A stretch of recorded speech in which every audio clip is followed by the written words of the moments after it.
पर ध्यान नहीं दो, पढ़ो। क्लास 9th सब्जेक्ट क्या है हम लोग का आज का? बायोलॉजी, जीव विज्ञान। आज जीव विज्ञान का जो पहला चैप्टर है वह क्या है? कोशिका जीवन की आधारभूत इकाई। क्लास 9th की बायोलॉजी का क्लास आज शुरू हुआ, जिसमें पहला चैप्टर हम लोग को किसके बारे में पढ़ना है? कोशिका के बारे में। आज की क्लास में कोशिका के बारे में हम लोग मुख्य रूप से जानेंगे कि कोशिका क्या होती है।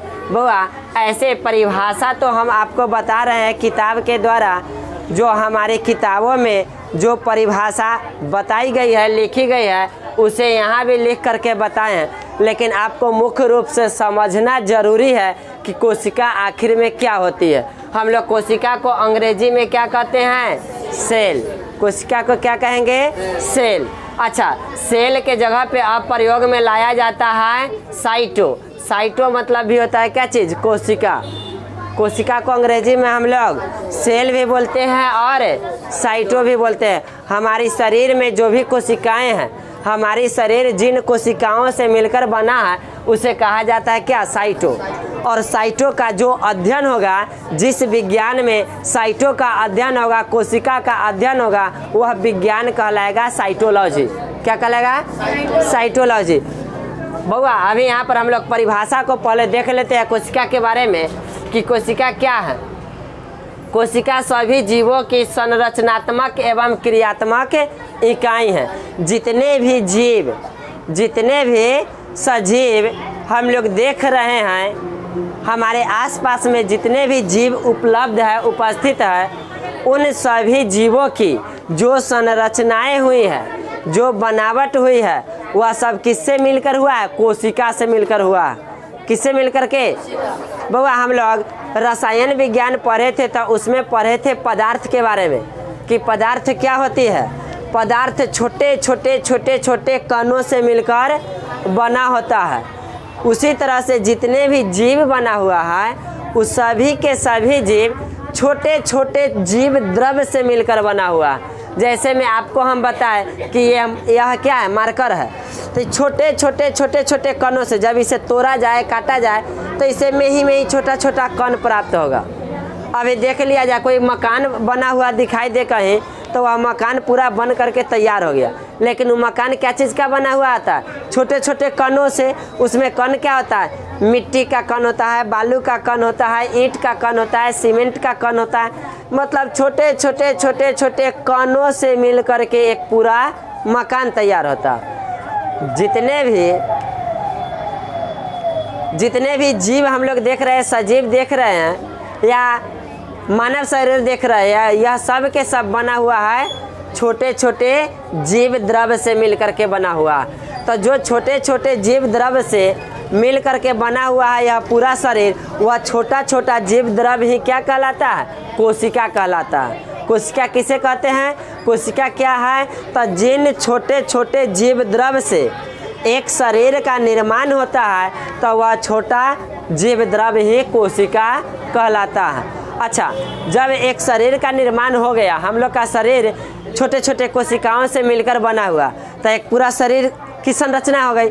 जब ये पूरे शरीर की संरचना हो गई, तो इस शरीर के द्वारा हम लोग कोई भी क्रिया करते हैं, काम करते हैं। कहा जाता है कि हमारे हाथ द्वारा काम किया गया, हमारे सर द्वारा किया गया, दिमाग द्वारा किया गया, लेकिन हमारे हाथ, पैर, शरीर, सर जो भी बॉडी है, यह सब काम नहीं करता है। काम कौन करता है? जो भी सेल है शरीर के अंदर, जो छोटी छोटी कोशिकाएं हैं, वह कोशिका ही सभी प्रकार के कामों को करती है।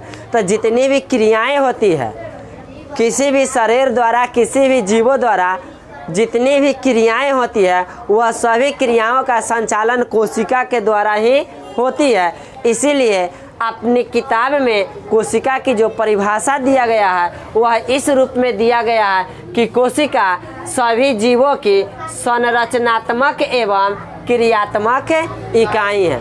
कोशिका क्या है? सभी जीवों के संरचनात्मक एवं क्रियात्मक इकाई है। किसी भी जीव का निर्माण क्या चीज़ से हुआ है? कोशिकाओं से। जीव की संरचना किस चीज़ से हुआ है? कोशिका से। तो हम लोग क्या कहेंगे कि कोशिका क्या है? तथा जीवों की संरचनात्मक इकाई है। कोई भी काम किसके द्वारा होती है? कोशिकाओं के द्वारा होती है। तो हम लोग कोशिका को क्या कहेंगे? कोशिका जीवों की क्रियात्मक इकाई है। तो परिभाषा क्या बना? कोशिका सभी जीवों की संरचनात्मक एवं क्रियात्मक इकाई है। कोशिका क्या है? कोशिका क्या है? कोशिका सभी जीवों की संरचनात्मक एवं क्रियात्मक इकाई है। क्लियर है? समझ में आ गया कोशिका क्या है? आगे दूसरे शब्दों में इसी कोशिका की परिभाषा हम लोग देते हैं कैसे? कोशिका जीव द्रव से बनी एक संरचना है। छोटे छोटे जीव द्रव से बनी एक संरचना है जिसमें विभिन्न रासायनिक तत्व संयोजन कर यौगिक के रूप में उपस्थित रहता है। अच्छा, हम लोग का शरीर है एक ही प्रकार के तत्व से बना है कि भिन्न भिन्न प्रकार के तत्वों से बना हुआ? उसके बाद हमारे शरीर में भिन्न भिन्न प्रकार के यौगिक भी उपस्थित है। रक्त है ना, ब्लड, खून, वह एक अलग प्रकार का यौगिक है। जल शरीर के अंदर है कि नहीं? जल एक अलग प्रकार का यौगिक है। मांसपेशियों में पाए जाने वाला जो द्रव होता है वह अलग प्रकार का यौगिक है। हम लोग उत्सर्जन के रूप में मूत्र का त्याग करते हैं, वह एक अलग प्रकार का यौगिक होता है। लीवर में अलग प्रकार का यौगिक पाया जाता है। मतलब पूरे शरीर में भिन्न भिन्न प्रकार की यौगिक पाया जाता है और यह पूरा शरीर भिन्न भिन्न प्रकार के तत्वों से मिलकर बना है। तो क्या कहा गया? दूसरे शब्दों में यौगिक की परिभाषा में बताया गया कि कोशिका जीव द्रव से बनी एक संरचना है जिसमें विभिन्न रासायनिक तत्व संयोजन कर यौगिक के रूप में उपस्थित रहता है। क्लियर है? तो कोशिका की परिभाषा हम लोग कम शब्दों में देना चाहेंगे तो ऊपर वाला देंगे, थोड़ा सा अधिक शब्दों में देना चाहेंगे तो नीचे वाला देंगे। क्लियर है? अब देखिए यहाँ कहा गया कि यौगिक के रूप में उपस्थित होता है। तब हम लोग थोड़ा सा यौगिक के बारे में जान लेते हैं। हम लोग केमिस्ट्री पढ़े हैं, उसमें बहुत अच्छा से तत्व यौगिक मिश्रण के बारे में पढ़े हैं। यौगिक क्या होती है? कोई आदमी बताएंगे यौगिक क्या होती है? बोल सकते हैं, बोलिए यौगिक क्या होती है?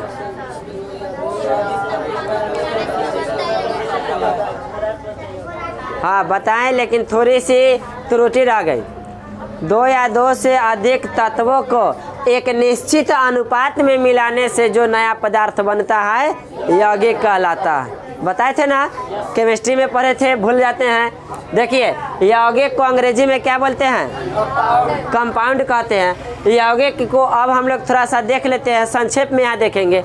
यौगिक दो प्रकार का होता है, एक कार्बनिक यौगिक और एक अकार्बनिक यौगिक। इसके बारे में विस्तार रूप से आपको बार बार कह रहे हैं कि केमिस्ट्री में पढ़ा चुके हैं। कार्बनिक यौगिक क्या होती है और अकार्बनिक यौगिक क्या होती है। यहाँ पर थोड़ा सा एक एक लाइन देखेंगे।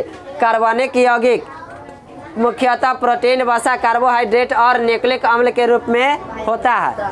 कार्बनिक यौगिक किस रूप में होता है? प्रोटीन के रूप में, वसा के रूप में, कार्बोहाइड्रेट और न्यूक्लिक अम्ल के रूप में होता है। कार्बनिक यौगिक किस रूप में होता है? प्रोटीन, वसा, कार्बोहाइड्रेट और न्यूक्लिक अम्ल के रूप में होता है। कौन सा यौगिक? कार्बनिक यौगिक। अब हम लोग अकार्बनिक यौगिक के बारे में देखेंगे।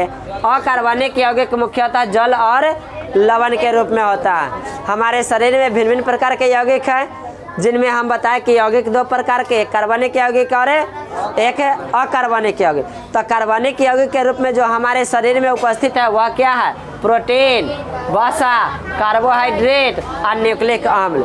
यह सब के सब यौगिक है। ये किस रूप में हमारे शरीर में है? कार्बनिक यौगिक के रूप में। अच्छा, आगे है जल और लवण, यह भी यौगिक है। यह किस रूप में है? अकार्बनिक यौगिक के रूप में हमारे शरीर में है। अब हम लोग देखते हैं क्या?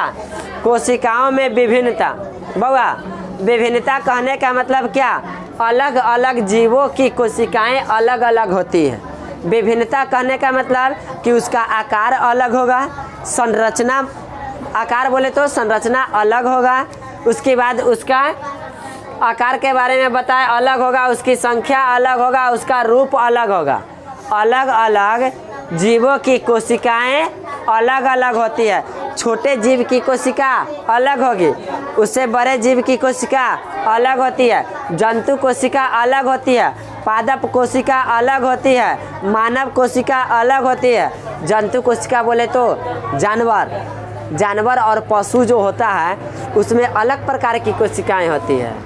पादप कोशिका बोले तो पेड़ पौधे में भी वही बात है, वो सब कथी से मिलकर बना है? कोशिकाओं से, तो उसमें कोशिकाएं अलग होती है।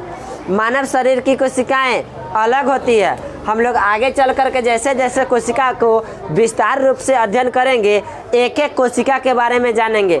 मानव कोशिका, जंतु कोशिका, पादप कोशिका, सभी को बारी बारी से हम लोग विस्तार रूप से जानेंगे। आज की क्लास में केवल हम लोग को जानना था क्या चीज़?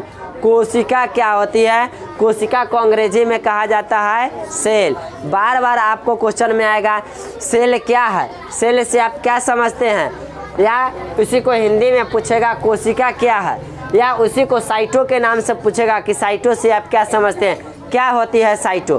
तो आप मूल रूप से आज की क्लास में हमको यही बायोलॉजी का जो पहला क्लास है जो परिचय कराना था वह कोशिका से ही कराना था। आपको मूल रूप से बता दिया कि कोशिका क्या है। जिस तरह से रसायन में विज्ञान में हम लोग पढ़े थे कि कोई भी पदार्थ छोटे छोटे कणों से मिलकर बना होता है, उसी तरह से बायोलॉजी में हम बताएं कि कोई भी जीव हो वह छोटे छोटे जीव द्रव से मिलकर बना होता है, वह छोटा छोटा जीव द्रव ही कोशिका कहलाता है। क्लियर है? तो कोशिका के बारे में आज की क्लास को हम लोग यहाँ पर छोड़ेंगे, फिर से इसको विस्तार रूप से कल की क्लास में अध्ययन करेंगे।